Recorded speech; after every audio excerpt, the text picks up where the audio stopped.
ఉద్యమం అనే పదంలో నుండి ఉద్భవించిన లీడర్.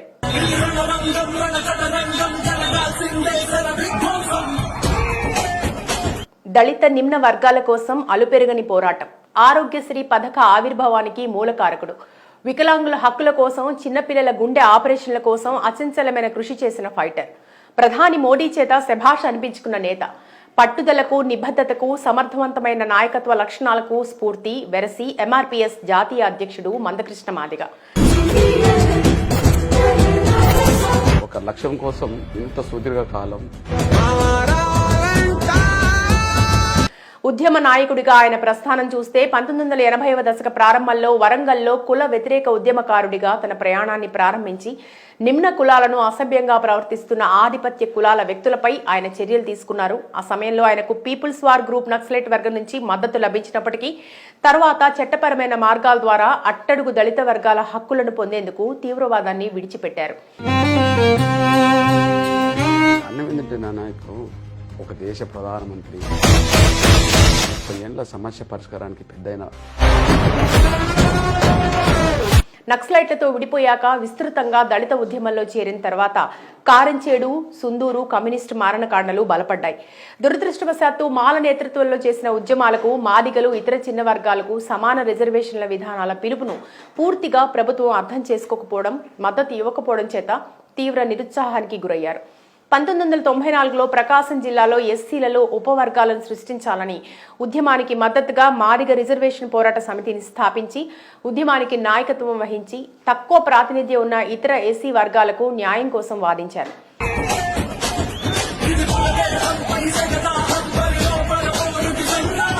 చాలా మంది ప్రగతిశీల ఆలోచన పరులు కూడా ఈ డిమాండ్ కు మద్దతు ఇచ్చారు. మరోసారి 2008లో కూడా ఈ డిమాండ్ కోసం నిరాహార దీక్షతో ఆందోళనకు దిగారు. మందకృష్ణ ఇతర నాయకులు తమ వాదనను సూచించడానికి తమ ఇంటి పేరుగా స్వీకరించే వరకు మాదిగా అనే పదాన్ని చట్టపరంగా అభ్యంతరకరమైనా కూడా అదే పదాన్ని ఉపయోగించారు. 2004లో గుండె సంబంధిత సమస్యలతో బాధపడుతున్న చిన్నారులను ఆదుకోవడంలో ఆయన ప్రముఖ పాత్ర పోషించారు. తర్వాత ఖమ్మం జిల్లా మధిరకు చెందిన నసీం అనే బాలికకు గుండె ఆపరేషన్ కు ₹1,40,000 అవసరమయ్యాయి.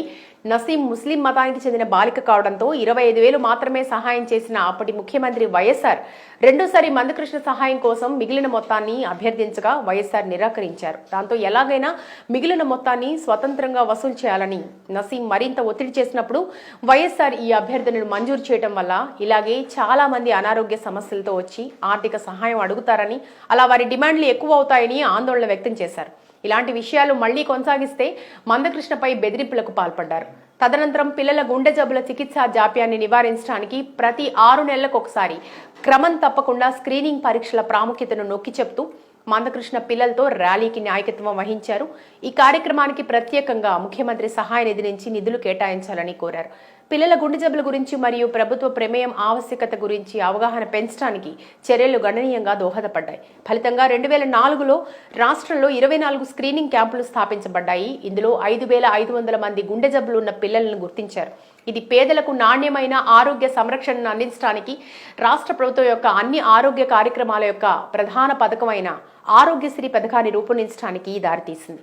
అలా 2009లో స్పీకర్కు చేసిన కృతజ్ఞతా ప్రసంగంలో ముఖ్యమంత్రి రాజశేఖర రెడ్డి దురదృష్టవశాత్తు మరణించడానికి 4 రోజుల ముందు అసెంబ్లీలో మందకృష్ణ చేసిన కృషితో ఆరోగ్యశ్రీ స్ఫూర్తి పొందిందని స్వయంగా వైఎస్ఆర్ అంగీకరించారు. వికలాంగుల హక్కుల కోసం పోరాడేందుకు 2007లో మందకృష్ణ మాదిగ వికలాంగుల హక్కుల పోరాట సమితి అనే సంస్థను ప్రారంభించారు. నిజాం కళాశాల మైదానంలో వికలాంగుల మహాగర్జన అనే పెద్ద కార్యక్రమాన్ని నిర్వహించారు. ఆంధ్రప్రదేశ్లో వికలాంగులకు నెలవారీ పింఛన్ ₹200 మాత్రమే అందుతుండగా తమిళనాడులో ₹400, పాండిచేరిలో చాలా ఎక్కువగా ఉందని ఆయన సూచించారు. వారి డిమాండ్లను తెలియచేయడానికి సుమారు 2,000 మంది వికలాంగులు బషీర్బాగ్లోని బాబు జగజీవన్ రావు విగ్రహం వద్ద నిరసనకు దిగారు. 2012లో విశాఖపట్నంలో విహెచ్పిఎస్ వికలాంగుల పోరు యాత్ర పేరుతో మరో నిరసన కార్యక్రమంలో మందకృష్ణ పాల్గొని వికలాంగులు ఎదుర్కొంటున్న సవాళ్లను రాష్ట్ర ప్రభుత్వం పట్టించుకోవటం లేదని విమర్శించారు. దేశంలో 6 కోట్ల మంది వికలాంగులు ఉన్నారని, అయితే వారికి సహాయం చేసేందుకు తగిన చర్యలు తీసుకోవడం లేదని ఆయన ఎత్తి చూపారు. స్థానిక సంస్థల్లో వికలాంగులకు 5% సీట్లు రిజర్వ్ చేయాలని, ఉద్యోగాల్లో వారికి 3% రిజర్వేషన్లు ఖచ్చితంగా అమలు చేయాలని, వికలాంగులకు పింఛన్లు 1,00,000 నుంచి పెంచాలని పలు డిమాండ్లు చేశారు.